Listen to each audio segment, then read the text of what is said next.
Hey Kaiju fans, so I have another cool review for you. This is the Xplus Biollante. This came out a few years ago, but this thing is absolutely massive.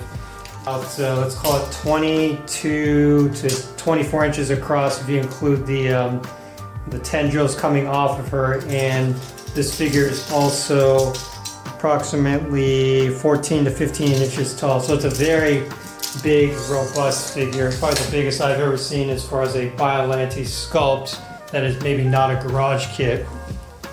But I think what you'll ultimately see, regardless if you get the variant which has the light up chest, and I think the regular variant does not have that light up chest. There's an insert that allows you to plug it in to get the light itself, but this is a very well crafted figure. Certainly not for kids. Definitely for adults or fans out there to basically display in their mantle or in their bookcase and things of that nature. But yeah, very, very beautiful, I'd say. So I think the first thing that kind of pops out to me as I'm looking at this figure is sort of these leaf-like structures that are kind of coming off of her head. These are all very well detailed, and they're singular, so they appear to be separate pieces, I would say. Maybe it wasn't necessarily constructed in that manner, but the way it's showing up on the top here of her body, it feels like individual pieces, which is very much reminiscent to the movie itself.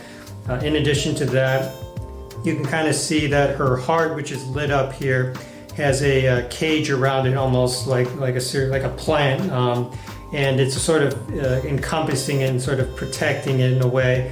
And yeah, I think it's a really good rendition of it, because there is actually separation between the vines themselves and the actual chest area. So there's that sort of depth of field that's really, really, really cool. I'll twist this over just a little bit in this direction so you can kind of see the mouth a little bit more. So this mouth is really, really cool for me, just because number one, it kind of looks crocodilian, kind of in the front, reminiscent of Godzilla, because Biollante is a product of genetic plant engineering with Godzilla's DNA.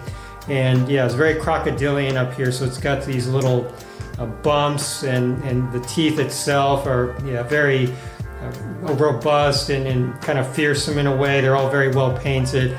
And then all of a sudden you see this other sort of morph, if you will, into more of a plant-like creature, which I think is a terrific crossover, if you will, between the plant and a Godzilla initial base.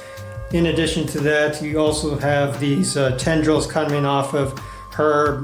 You have Venus flytrap looking things with their own sort of, I don't know if it's their identity in a way, but in the movie you can see them kind of gravitating around her and attacking Godzilla as needed. So it's I'm not sure if you would consider this one large entity with a single brain and everything else is kind of coming off of it, or these are all like individual creatures. But nevertheless, there are some really nice details on the tendrils themselves. There's these lines and some vines and some textures that are coming off of it, and every corner of this is very well painted and blended together. So that's really a wonderful thing to look at. I'm going to twist it this way, just to do a little bit more of a comparison here.